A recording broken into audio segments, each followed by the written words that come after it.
دین حق کو چھوڑ کر رسموں پہ جو ایمان ہے یہ جہالت کی گھٹا ہے، اندھیروں کی یہ تان ہے۔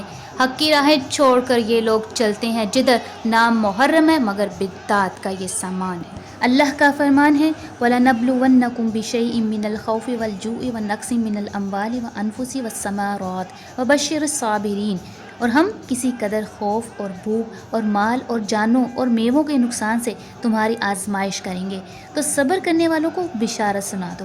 الذین اذا اصابتهم مصیبہ قالوا انا للہ وانا الیہ راجعون، ان لوگوں پر جب کوئی مصیبت واقع ہوتی ہے تو کہتے ہیں ہم اللہ ہی کا تو مال ہیں اور اسی کی طرف لوٹ کر جانے والے ہیں۔